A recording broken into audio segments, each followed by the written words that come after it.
Shalom saudari, kita mulai lagi pendalam Alkitab kita. Minggu ini adalah bagian yang keenam dari pelajaran ataupun juga pembahasan prinsip kerajaan Allah, saudari.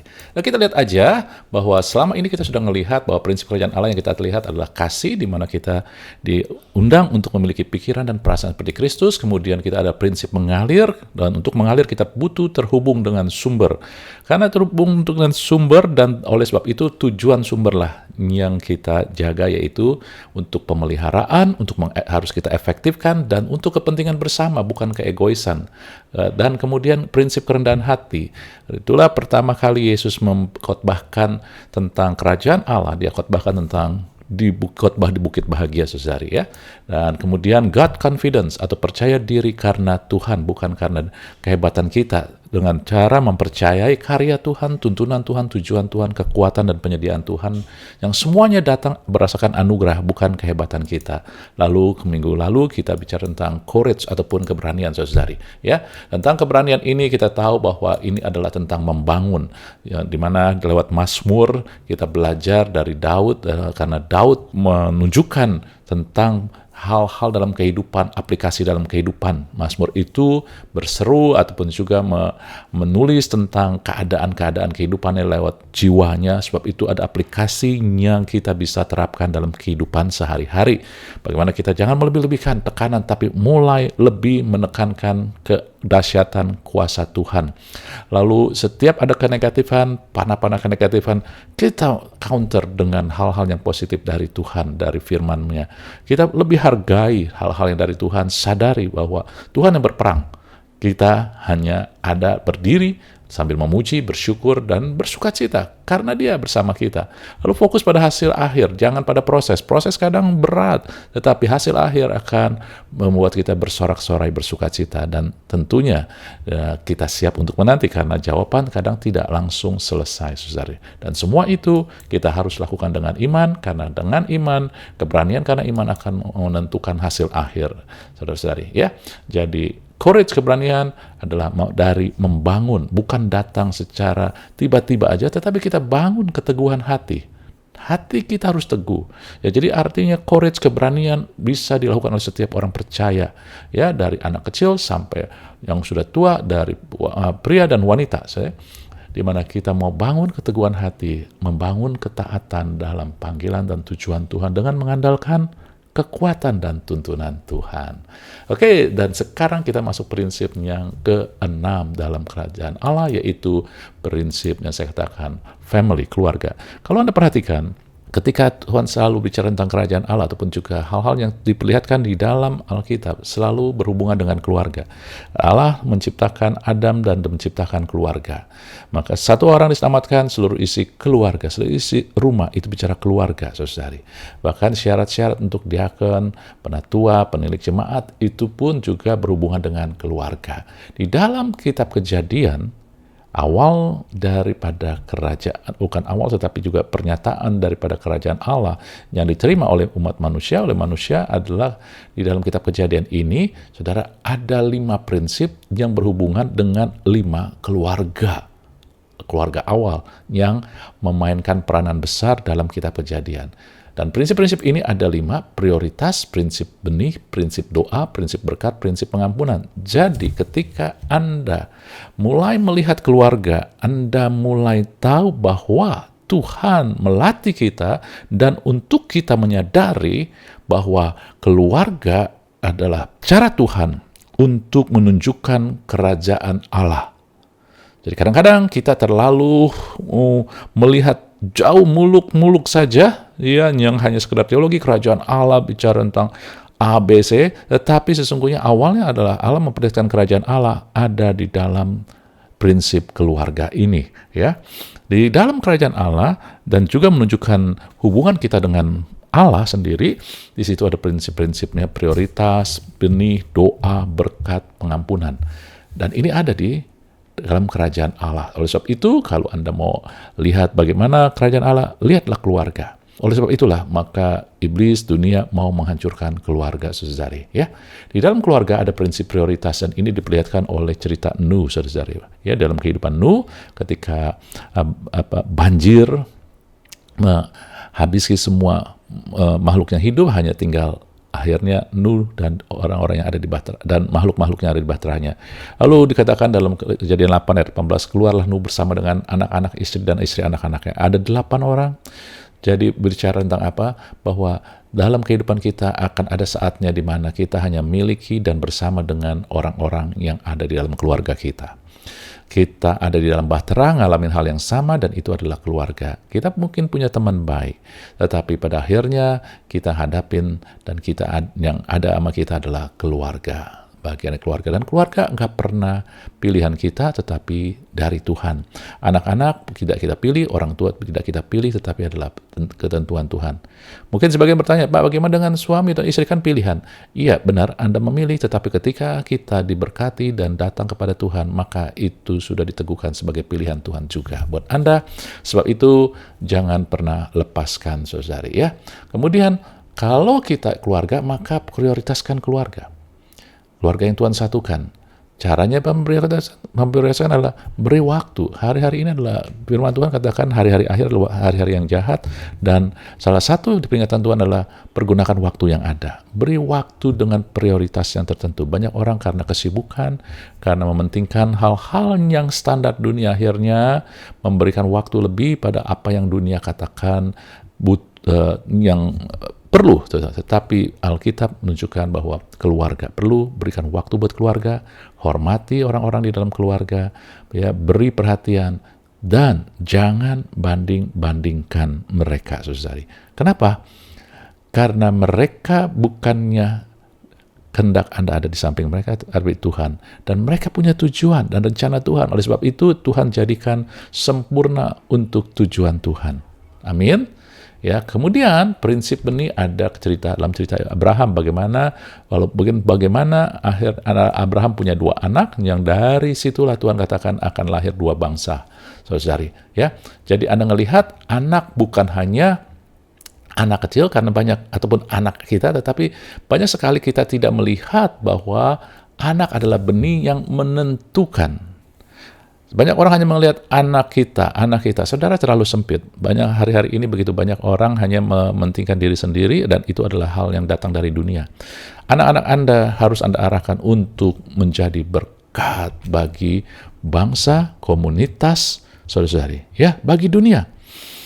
Sama seperti prinsip ini, itulah ketika Anda mau menetapkan prinsip kerajaan Allah, Anda bukan melihat sekedar anak Anda adalah milik Anda, tapi membawa tujuan Tuhan, membawa sesuatu yang besar, yang akan mempengaruhi dan menentukan sesuatu yang lebih besar, bukan hanya keluarga kita, tetapi juga komunitas, bangsa kita, bahkan dunia ini, saudari. Ingat ya, jadi mulailah melihat anak-anak Anda, dan itu adalah benih yang Tuhan taruh untuk membawa pengaruh kepada bangsa-bangsa, saudari. Amin. Lalu kemudian, ya, jadi Anda tahu keluarga adalah tempat menabur benih generation, saudara. Masa depan bukan kita aja, tetapi juga masa depan bangsa kita, masa depan dunia. Saya mulai belajar juga, dan saya ngundang kita untuk mulai memikirkan bukan hanya diri kita. Amin ya. Dan kemudian prinsip doa lewat kehidupan daripada Ishak dan Ribka. Bagaimana Ishak dan Ribka sesungguhnya mereka mandul, tetapi hanya 1 ayat dikatakan berdoalah Ishak, lalu Tuhan mengabulkannya. Tetapi kenyataannya adalah 20 tahun Ishak itu berdoa. Saudara bayangkan, kalau Ishak hanya berdoa untuk meminta, maka saya percaya 1 tahun aja, seperti kalau kita berdoa sama Tuhan, minta Tuhan tolong, minta ini, minta itu.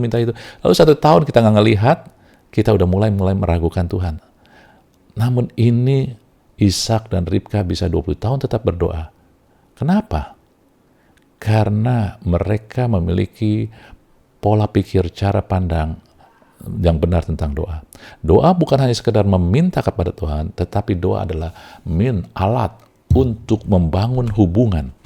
Ketika mereka terus berdoa dan membangun hubungan, maka mereka menjadi bertambah seperti Abraham. Imannya tidak luruh, imannya tidak turun. Ya, walaupun tubuhnya sudah renta terhadap janji Tuhan, Kenapa? Karena dia bangun hubungan. Saudara, ketika Anda bangun hubungan dan jawaban doa belum dijawab, tetapi Anda tidak akan menjadi hilang harapan, tapi justru semakin teguh. Inilah, hari-hari ini kita harus readjust bagaimana cara kita melihat doa. Doa bukan hanya sekedar meminta, tetapi membangun hubungan, maka Anda akan melihat bagaimana doa mengubah kita.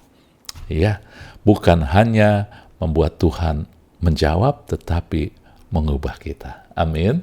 Lalu ada prinsip berkat, saudara. Ini diperlihatkan oleh Yakub dan Esau. Bagaimana Esau tidak menghargai berkat kesulungan yang datang dari Tuhan, sehingga dia enak aja dengan menjual. Tetapi Yakub mengejar itu. Oleh sebab itu, hargai setiap berkat dari Tuhan. Jangan inginkan hal-hal yang daging aja. Saudara, itu dimulai dari hal-hal yang kecil. Dari keluarga, di meja makan, ajari kita, anak-anak dan kita diri sendiri untuk menghargai, termasuk kalau kita bisa makan, saudara, mungkin makanannya itu lagi, tapi jangan mengeluh. Ajari untuk bersyukur. Kalau kita masih bisa makan, itu arti Tuhan masih pelihara kita, dan Tuhan pasti pelihara kita, kan, saudara? Ya, saudara-saudari. Nah, oleh sebab itulah, mulailah ajari anak-anak untuk menghargai setiap berkat. Jangan sekedar menuntut, jangan bilang bosan ini dan itu makan di atas meja, tetapi mulai bersyukur, berdoa, ajari. Bahkan dari dalam hal yang kecil, makan, ajari untuk berdoa, karena doa menunjukkan bahwa kita menghargai berkat yang ada di atas meja oleh karena Tuhan, bukan karena kehebatan kita. Dan bukan itu aja, di dalam berkat finansial pun, apa yang kita miliki, hargai, sehingga kita, bagaimana cara hargainya? Dengan prioritaskan, yaitu memberi buat Tuhan, saudari. Ya, saya bukannya meminta Anda memberi, tetapi saya memberitahu Anda. Salah satu cara menghargai berkat dari Tuhan adalah lewat memberi. Ya. Lalu kemudian prinsip pengampunan ada dalam cerita kehidupan Yusuf, saudara-saudara, yang mengampuni saudara-saudarinya. Dan saya percaya Yusuf bukan mengampuni saudara-saudarinya ketika dia udah jadi penguasa di Mesir. Kenapa? Karena, saudara, kalau dia belum mengampuni, maka ketika dia ada di rumah Potifar, ketika ada di dalam penjara, saudara, dia akan menjadi pahit. Dia akan menyebut saudara-saudaranya, tetapi Alkitab tidak pernah mengatakan Yusuf menyebut saudara-saudaranya, menyesalkan perbuatan saudara-saudarinya. Kenapa? Karena dia sudah berketetapan mengampuni sejak dari awal. Sebab itulah, saudara-saudari, apa yang Tuhan alirkan kepada Yusuf mengalir sempurna karena tidak ada penghambat. Karena ketidakpengampunan, tidak mengampuni akan membuat penghambat dari aliran berkat Tuhan, aliran-aliran yang datang dari Tuhan mengalir penuh kepada Anda dan saya. Tapi Yusuf telah mengampuni sejak dari awal, sehingga apa saja yang dia lakukan, ada aliran Tuhan yang membuat Yusuf itu berhasil. Saudara mengerti ya? Saudara, coba kalau Anda kurang jelas, ulangi lagi ya pelan-pelan ini ya. Nah, itulah gunanya YouTube, Anda bisa ulang, repeat ya. Oke, kemudian inilah prinsip yang kita terima dari keluarga, dan kerajaan Allah berbicara keluarga. Karena keluarga, maka kita menjadi tahu bahwa kita selalu menjadi prioritas. Benih kita nggak akan sia-sia. Doa kita pasti dijawab. Ya, kita pasti diberkati, kita pasti diampuni. Kenapa? Karena kita adalah anak-anak Bapa, dan Allah adalah Bapa kita. Yesus menghubungkan kita dengan Allah sebagai Bapa, dan kita anak-anaknya. Oleh sebab itulah Allah selalu melihat kita sebagai keluarganya. Ya, dan sebagai keluarganya, kita adalah prioritas, kita adalah benih, saudara-saudari. Kita adalah benih Tuhan. Kita akan Tuhan tetapkan untuk membawa dampak, saudara, yang positif tentunya ya. Dan kita adalah juga, karena kita keluarga, maka doa kita pasti dijawab. Kita bangun hubungan dengan Tuhan, kita pasti diberkati, dan kita pasti diampuni, saudari. Amin. Inilah ya, sebab itu saya mengundang untuk kita ketika mengetahui kebenaran ini, gunakan, aplikasikan prinsip kerajaan Allah dalam kehidupan sehari-hari dengan cara melihat bahwa saya adalah anggota keluarga Allah, anggota keluarga kerajaan Allah yang sangat penting dan dikasihi. Seberapa besar Allah mengasihi kita? Alkitab katakan, Allah mengasihi kita, Allah Bapa, saudara, mengasihi kita sama seperti Dia mengasihi Yesus. Anda dan saya dikasihi sama seperti Allah mengasihi Yesus. Dahsyat bukan, saudari? Namun kadang-kadang kita melihat bukan dari kebenaran, tapi dari perasaan kita dan dari apa kata dunia. Saudara, kebenaran mengatakan Anda sangat dikasihi seperti Allah mengasihi Yesus. Ini luar biasa, saudari. Ya. Lalu, tadi prinsip ke-6, kita akan lanjutkan dengan prinsip yang ke-7, yaitu identitas. Berkali-kali kita bicara tentang identitas. Bagaimana suatu ketika juga ketika Yesus mau menyembuhkan seseorang, orang itu meminta, dan ada dikatakan begini, perempuan ini layak, sudah 18 tahun diikat iblis, layak dilepaskan karena keturunan Abraham. Yesus menunjukkan bahwa karena identitasnya dihubungkan dengan sesuatu, itu membuat kita layak. Saudara, kalau kita melihat pada diri kita, mungkin kita selalu tidak layak. Tetapi ketika kita hubungkan dengan identitas, itulah yang melayakkan kita. Ya. Dan tahukah Anda dan saya bahwa identitas kita dihubungkan dengan Yesus? Ketika kita terima karya Yesus di atas kayu salib, maka kita tinggal di dalam Dia, Dia di dalam kita. Dalam Yohanes 6 dikatakan, siapa yang makan tubuhku dan minum darahku, ini berbicara tentang menerima karya keselamatan lewat pengorbanan Yesus di atas kayu salib, saudara-saudari, maka dia tinggal dalam aku dan aku dalam dia. Saudara-saudari lihat, tinggal di dalam Yesus bukan karena usaha dan perbuatan kita, tapi karena iman kita kepada karya Yesus di salib. Oleh sebab itulah, karena kita terima Yesus, beriman kepada karya di salib, maka kita, identitas kita, apa yang Allah lihat adalah sebagaimana Dia melihat Yesus. Oleh sebab itu perkataan, inilah anakku yang kukasihi, kepadanya aku berkenan, itu pun adalah perkataan Allah Bapa kepada Anda. Ketika kita mengkaitkan identitas kita di dalam Yesus, saudari. Amin. Identitas bukan aktivitas, identitas adalah datang dari apa yang Allah lihat dalam Yesus ketika kita mengkaitkan dengan Yesus, saudara. Bukan apa yang dunia lihat, bukan apa yang dikatakan perasaan kita. Amin. Jadi inilah hari ini kita belajar prinsip kerajaan Allah, saudari. Ya, karena kita akan masuki libur break Natal dan Tahun Baru, so itu kita selesaikan 7 aja. Dan kalau ini, ya tadi kita ngelihat family, keluarga ya, ini ada ringkasan. Saudara, kalau kita ngelihat 7 prinsip kerajaan Allah, bukan berarti hanya 7, tetapi ini yang dituntun Tuhan, karena tujuan dari PA ini, saudara-saudari, adalah bukannya tentang knowledge, pengetahuan, tetapi adalah mengundang, mengajak kita bersama-sama mengaplikasikan, melakukan kebenaran ini, saudari.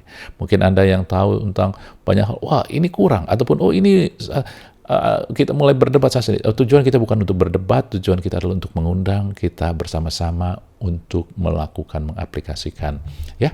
Dan Tuhan menuntun kita 7 hal ini. Ketika kita lakukan akan jadi luar biasa. Pertama, kasih, kemudian mengalir dengan terhubung dengan Tuhan, kerendahan hati, dan God confidence, lalu courage, keberanian dibangun dengan ketaatan, panggilan, tujuan, kemudian family, bahwa kita adalah bagian penting dan dikasihi oleh Bapa di surga, identitas, apa yang dilihat Allah di dalam Yesus. Dan semua itu harus berdasarkan iman, bukan berdasarkan perasaan kita, saudara-saudari. Iman dalam Ibrani 12 katakan adalah dengan mata yang tertuju kepada Yesus, maker and perfecter of faith, pencipta iman dan penyempurna iman. Ketika kita melihat kepada Yesus, maka iman kita terus akan aktif dan akan menjadi sempurna aktifnya, saudari. Ya, jadi bukan melihat siapa saya di dalam identitas dunia, keadaan dunia, bukan berdasarkan perasaan kita, tapi berdasarkan kebenaran. Karena iman bertumbuh ataupun jadi aktif karena pembacaan ataupun pengertian, penyingkapan, pewahyuan firman Tuhan, saudari. Semakin kita melihat, mengerti, membaca firman Tuhan, maka kita akan tumbuh dan mengerti bahwa kita adalah warga kerajaan Allah, ada di dunia, bukan menjadi orang dunia, tetapi kita mewarnai dunia ketika kita memakai prinsip dan mengaplikasikan prinsip kerajaan Allah ini. Amin, saudari. Kita cukupi, akhiri pembicaraan prinsip kerajaan Allah. Nanti Tuhan akan tuntun hal-hal yang lain, tetapi sementara itu kita terus praktekkan, aplikasikan dalam kehidupan sehari-hari. Kiranya Tuhan memberkati kita semua. Haleluya. Amin.